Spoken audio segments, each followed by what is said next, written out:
On March 18, 1990, twin girls Donna and Janet Millbrook walked away from their local gas station in Augusta, Georgia, where they disappeared into thin air. My name is Sophia Talley, and this is True Crime in Knit.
Welcome to season 4. I am here. I am back. I am drinking my matcha, and I am so excited to be here today and bring some attention to these cases that need it the most. Let's get started. The very loved fraternal twin girls, Donnette and Janet, were born in August, Georgia on April 2nd, 1994. The girls were reserved but very close to each other. They were known to sit on the porch and chat with each other for hours, but they were often too shy to talk to any passerbyers who would try to engage with them, but they really enjoyed each other's company and the company of their family members. On March 18th, the girls were sent on an errand by their mom to buy Sunday lunch for the family. At the time, the family had just moved to the neighborhood and money was tight. The money was actually given to them by the pastor that day at church. So that way the family can have something to eat that night. And so the girls walked to the local church's chicken with the money. They bought the food and then they returned home to be with their family. And this walk was approximately 30 minutes one way, 30 minutes back. I've heard some sources say 15. Unfortunately, with this case, you're going to hear a lot of times in which, information may just slightly differ. And we're going to talk about why that is in a minute. But anyway, it was a walkable distance. And the girls always walked, they were comfortable with walking on their own. But this time, when the girls got home, they had an interesting story to tell. They claimed that a man was driving a white van and was following them while they were walking. And the family says that the man was bothering them. They use that word bothering, but we don't know, if words were exchanged between the two parties. This information may have just been lost in time, but we do know that the twins were deeply disturbed by this man driving this white van. After lunch, the twins were concerned about finding means of transportation for school the next week. And remember, they had just moved and now actually lived outside of their school district. And so the bus wasn't able to pick them up. And so they decided to walk to their godfather's house to ask for bus fare. And their godfather gave them $20, which was more than enough for bus fare for that week, and so that the girls can get themselves a treat from the local store. And so he sent the girls off on their way. And what happened next is very out of character for the twins. They made 3 stops after visiting their godfather's house. First, they went to their cousin's house, where they asked her to walk home with them, which was out of character because they were never afraid to walk home alone before. They never asked for help before. Remember, these girls are 15 and, they are at that age where you're independent. But their cousin was around their age and was forbidden to go by her mother, who said it was getting dark. In preparation for this video, In preparation for me telling you this story today, I watched a documentary produced by Oxygen Network, which is a TV network here in the US, owned by Oprah. And the cousin says in this documentary that she wanted to go with them so bad that she cried herself to sleep that night. And she just felt it was super unfair that the girls were able to walk out at this time of day and she couldn't. But little did she know that this decision would possibly save her life. The twins then made another stop. They had an older sister who lived nearby, and so they decided to ask her if she would walk home with them. And at the time, their older sister had just had a baby. And so walking home was just out of the question for her after a baby, specifically if you have a vaginal delivery, you are sore, you are tired, bleeding, and then you have a child yelling at you the whole time. So she just was not able to do so. Later, upon reflecting on this exchange between her and the twins, she noted that it was just odd that they were asking, almost pleading her to walk with them. And so the girls decided to make one more stop. With the money that their godfather gave them to treat themselves, they went to the local gas station called the Pump and Shop. Now, in these smaller rural communities, not really rural, but in these smaller communities, it is common for the local gas station to be a type of community hub, and it will almost act like your local grocery store. We used to have one before it got plowed down by the local interstate, but it's where you get all your essentials and you tend to see everyone who's anyone in the neighborhood. And as a result, the girls were well known here by Miss Gloria, the clerk that worked the counter. And Miss Gloria says that the girls bought a can of chips, candy, and something to drink before leaving. And after helping the next customer at the counter, Miss Gloria looked back at the road, but the girls were nowhere to be seen. They were gone in that instant and have yet to be seen. Back at home, their mother, Mary Sturgis, who went by the name Louise, was just troubled. The girls were always back by nightfall, and she knew that something had to have went wrong because it was dark and her girls were nowhere to be seen. And so she and her younger daughter, Shanta, I think it's Shanta or Shanta, went to search for the twins. At this point, Louise already had a feeling that something was terribly wrong, and in a documentary, she says that she wasn't sure what she was going to find, which is absolutely horrifying. Louise and Shanta walked up and down the road, but saw no signs of Donnette and Jeanette. And that was when Louise decided to do the right thing here and call the police immediately. But the police claim that she had to wait 24 hours before the twins could be considered missing, implying that the girls just ran away on their own accord, which happens more so than kidnappings, but still, there's a reason why nowadays when you report a minor missing, they immediately treat it as if it's foul play because of cases like this. But yes, at this time in 1990, they were like, they're missing. They're like, they ran away. So Johnette called back, and a detective was officially given the case, and it was a man named Detective Ship. And he told her that the girls were runaways and that essentially there was no case. Yes, you heard me. The police decided not to actively search for the girls and classified them as runaways. We actually do not know anything but hearsay about the original case. It was closed when the girls turned 17 because they are legally too old to be forced to go home. Since then, the original files have been lost. And this goes back to why information is just so sketchy because the original police reports with the family, like where the family told their story and said what happened, all that is gone, completely lost to time. And of course, because the girls weren't treated as a missing persons, because they were never searched for by authorities, the family have been openly critical about the way the case has been handled. And as a result, in 2013, the case was reopened, but no movement has yet to be seen. However, However, the police did come up with an official explanation for why the case was closed. Police claim that they thought the girls had been put in foster care. And so they thought the girls were removed from their mother's home. Again, no evidence of this, and placed in foster care.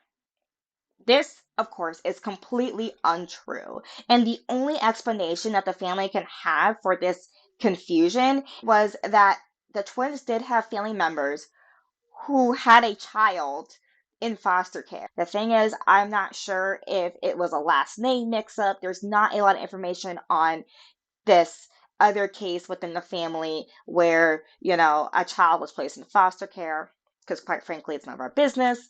But the police just got it confused, which is so odd because it's not like it's another set of twins. It's not like they have the same name, Johnette and Donnette. But here's where I should note that the twins came from quite a large family. They were only two out of 10. Yes, 10 siblings. So it wasn't uncommon for good intentioned people in the neighborhood to have claimed to have seen Jonna and Donna after their disappearance. And then they would like report these sightings. But the thing is, they were most likely seeing their family members, their sisters. And when I was watching the documentary, I noticed a very strong family resemblance. Everyone resembled the mother. So it's very easy to just be like, oh, that's so and so, but it's just their sister who looks exactly like her. Like the sister Shanta was only 2 years younger than the twins. So when you're that close in age, look very similar, it's very easy to, misidentify someone. And to this day, as of May 2022, we have not seen or heard from the twins. So now let's get on to the theories. In 1993, a body of a Jane Doe was found off of Highway 191 in Aiken County, South Carolina. These remains are still unidentified, but it is believed that she was murdered sometime between 1990 and 1992. So her timeline lines up with the twins. Now, the family believe that this Jane Doe looks like Johnette, but this observation was only based upon facial reconstruction. I should note that upon the finding of this body, police were sure that it was not the twins. But we do not know why or how they came up with this conclusion. Still, there is a change.org petition right now, I'll link it in the show notes, urging police to compare DNA from the Aiken County Jane Doe to the family DNA. But as of 2022, there has been no updates despite the fact that the police have both DNA samples in their possession. So this Jane Doe could be one of the twins. It could be. She's around the same age. Uh, the family thinks that the facial reconstruction looks like Johnette, but honestly, truly, the only way that we can find out is if we get this DNA tested. So, of course, I'm going to put that change.org petition down below so that we can sign it and bring more attention to this case and urge police to test the DNA. So that way this family could get some type of closure. Just please just test the DNA. The case is already open. It's just, I don't understand why not, why they just can't test it at this point. But anyway, let's move on to the next theory. Now, there's something that I've yet to mention about the twins. The twins lived with their mother and siblings, but before then, up until the age of 2, they lived with their mother and father, John Millbrook. Now, John Millbrook was known to be a violent and cruel man with connections to the local crime underworld. The twins' mother, Louise, actually left John because she was worried that he would begin to physically abuse their daughters. At the time, John Millbrook was well known to just be an awful person. And even when the girls went missing, he would tell their sister Shanta that if police asked for him, that she was to tell them that he was dead. And so he wanted absolutely nothing to do with the disappearances of these two girls. Now, John was known to police because he was active in the crime world. He was a known drug user, and it is alleged that he would lend his home to drug dealers to use as a type of base or a hub to conduct their business. So he was just all around bad and just was in the wrong circles. But it is believed that John knew of a man named Joseph Patrick Washington who lived in the area and worked at the local brickyard. It is known that at this time, these criminals would dump bodies at the local brickyard. It is this horrible, somewhat abandoned place right now. It's a very open area with lots of debris. They found like women's clothing just laying around. It just seemed like the type of place where if you were going to commit a crime or dump a body, just the perfect place to do that because no one was around and you didn't have to bury it. There was really, really heavy woods in the area, heavy amount of like weeds where you can hide someone in the brush. So he worked at this sketchy area that was known at the time of their disappearance to be a dumping ground. In 1995, Joseph Patrick Washington was sentenced to life in prison for abducting and assaulting 5 women, and he had killed 2 of these women. Now, Joseph would drive around, looking for his next victim. He would drive up to them and abduct them at gunpoint, threatening to shoot if they did not comply with his demands. Though Joseph did not drive a white van similar to the one that the girls described to have been following them, he had access to many, many, many types of vehicles at his job as he would do transport for the brickyard. Now, what's better to transport construction materials than a white van? I mean, we see it all the time, even to this day. So, just because he did not have a white van in his possession doesn't mean that he could not have been driving one that day. And get this blew my mind. In the documentary, it was said that Joseph actually abducted a woman at the pump and shop that the girls were last seen at.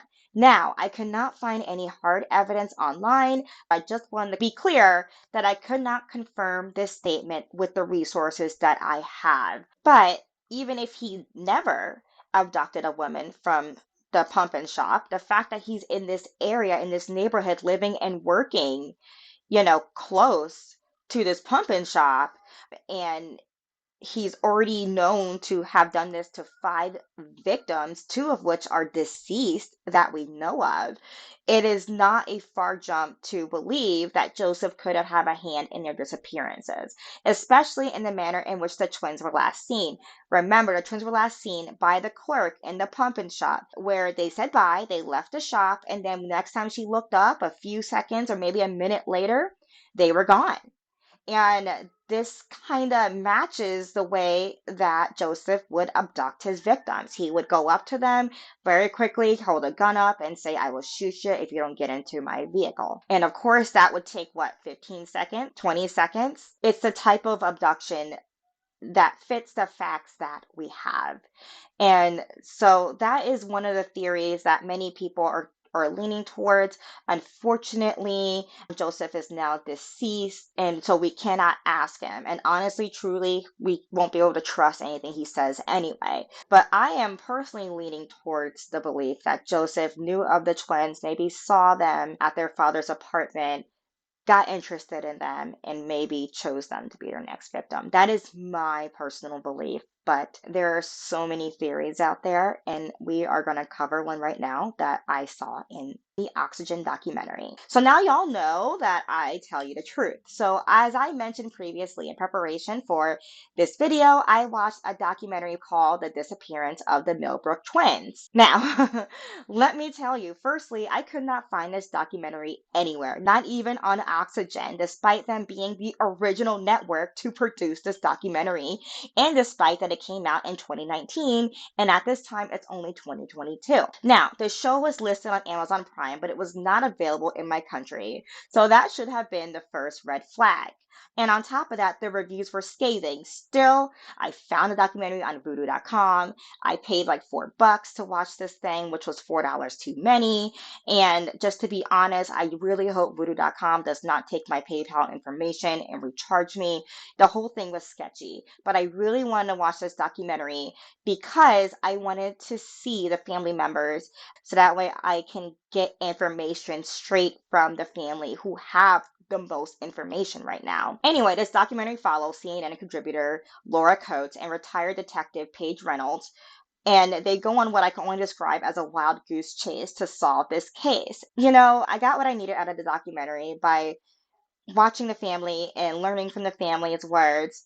And I actually did learn some important tidbits from the interviews and the family members, which we'll get to in a minute. In the documentary, Laura and Paige are talking to the creators of the Fall On podcast, Brooke Hargrove and Laura Norton. Now, Brooke and Laura said that they found a connection between the two prominent drug dealers. And these two drug dealers were connected to the twins' father, John Millbrook. So they wrote to one of these connections, a man who was currently in jail. And long story short, too late, but the guy wrote back and basically said, I have information if you can help me. So instantly red flag. And because it's 30 years has passed and he's only talking now in hopes of his case getting picked up by something or somebody. He's in there for a violent crime. Man should just stay there. But anyway, Brooke and Laura took this info and did the correct thing and went straight to the police. But that was 2 years prior to the filming, and since then, nothing has come of it. Oh my goodness, this is long-winded, but please stay with me. We're coming back around. So they pass this information on to our hosts, Laura and Paige. And Laura and Paige takes this story and just runs with it. They get in contact with the man's daughter, who, after a lot of dramatic scenes, she tells them that her father knows what happens to the twins and that they are now deceased. This guy, whose name is Vaughn, wrote back and basically said, I have information if you can help me. So instantly red flag. And Brooke and Laura took this info and did the correct thing, and that is go straight to the police.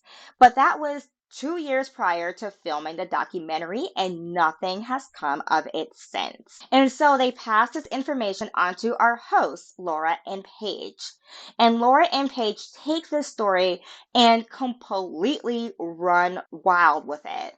They get in contact with Vaughn's daughter, who told them, after much dramatic pauses and music, that her father knew what happened to the twins and that they are now deceased. And after this, they call Vaughn, who tells this elaborate story about how the twins were at their father's apartment, using drugs, and from there they were assaulted by a man at the apartment, and one twin tried to defend the other, and as a result, they were both murdered. He then speculates that the bodies were dumped at the local brickyard. Remember, the same brickyard that Joseph worked at. And so Laura and Paige takes this information and rightfully tells the sheriff. And the sheriff agrees to look into it. And he actually sends his two men to go and question Vaughn's in prison only 2 days later. But Laura and Paige could not wait for more information. Oh no, they go straight to the family. And with some light embellishment, they tell the mother and sister of the twins this dramatic story that Vaughn's told them. And in the show, they present the story as a fact to the family without any proof. To the grieving family, they push the cameras in their faces, tell them this story, and they even go as far as saying that the family probably won't be able to retrieve the bodies and hold a proper funeral, which again, without any evidence, this is bonkers because remember, there is a Jane Doe buried who we're still waiting to test that may be one of the twins. So to just say that, to just say that, hey, you're not going to get your daughters back, most likely that's it. And to say that on camera with their cameras in their faces made me so angry and upset because as someone who presents true crime content in hopes of spreading truth, the fact that these people who are backed by, multi-billion dollar organizations are doing the bare minimum just for views and like reactions, it's just, oh my goodness, it was heartbreaking. And of course, the family is just devastated in hearing this. And while they are telling the family, the police are still questioning this witness. And this criminal, who is currently in jail for a violent crime, then tells the police that he made the story up. And when the police fact checked his story, they found that he was most likely referring to a different murder anyway. And though this guy allegedly told the police that he lied, he then goes and tells his daughter that the police told him to lie, to imply a cover up. Are you with me? I hope so, because it gets crazier. So now the community believes the police is covering up based upon this man who, again, is in jail and is trying to get attention for his case. And now looking at this story, there's absolutely no proof or hint that a cover up is even needed. The police even admitted that they grossly mishandled the case, hence why they reopened the case in 2013. But now Laura and Paige are convinced that the sheriff lied to them. And so they go and they confront the sheriff and pretty much call him a liar to his face in his own office. And the segment ends with him walking off. Again, it's a straight S show. To me, it sounded like the production was mad that they believed Vaughn's story. And when it turned out to all just be a lie and just wrong information, they just then had to place the negative spotlight on someone else, which happened to be the current sheriff, who was there helping them in the first place. So the reason why I'm bringing up this documentary and telling you this, so that way you guys don't go and look it up. I always recommend the sources that I find, so that way you guys can go do some further reading. It's the first documentary to pop up when talking about these girls, and it is abysmal. It is awful. And all this documentary did was muddy the investigation. They even presented a shaky story to the girl's mother with their own embellishments just for dramatic effect. Like, for example, Laura, one of the hosts, kept talking about how hard one of the twins fought for her daughter, but all this was for dramatic effect. None of this was even mentioned by Vaughn. She just added it in there to make it sound good for TV. But I did learn something from this documentary. And that is that all of the sisters used to visit John Millbrook's apartment. Now, John at this time was a crack addict who allegedly housed drug dealers in his apartment. And this story is corroborated by their younger sister, Shanta. I found this interesting because when Laura spoke to the original detective that was assigned to the case, Detective Shipp, he said that he assumed that the girls ran away because they were well known to the department. He did elaborate on this, and I should mention that we only have Laura's word for this, as Detective Shipp rightfully did not want to be filmed. And though Shipp is a cruddy individual, because again, he chose not to investigate this case, possibly because of racial biases. The girls were black. I don't know if I mentioned that, but maybe the girls were not known as Shipp claims to be, but maybe he knew their father. Still, that does not excuse the police for not investigating the disappearances, but it makes sense that Shipp may associate them with drug dealing, even if the girls are only guilty of being John Millbrook's daughters. Still, knowing that John Millbrook's twins and their sisters used to hang out at his apartment with these horrible men just adds another layer of complexity to this case, especially when you think, was Joseph one of these men who would hang out at his apartment, a known murderer and possible serial killer? And it just reinforces the idea that these girls were always in a vulnerable position. This case could have been avoided. It could have been avoided. Unfortunately, in 1990, we are not as careful as we are now. And when looking up this case, I saw a lot of comments from other mothers saying, man, if my daughters were followed by a van, I wouldn't have let them back out that night. Well, get this is 1990. There is no way that their mother would have suspected this could happen to them. It just didn't happen that often or ever, especially in a neighborhood where they knew everybody. It is because of cases like these that we are now careful or more careful with our teenagers and with our young girls specifically. Before I sign off, I'm going to give you a physical description of the twins at that day. And of course, I'm going to put their images of what they may look like today. And I'm reading this straight from missingkids.com, which is missing and exploited children. So that way I get all the information right. When they went missing, their black hair was styled in soft, shiny, loose curls known as Jerry curls. Both have brown eyes, pierced ears, and scars on their navels from operations shortly after birth.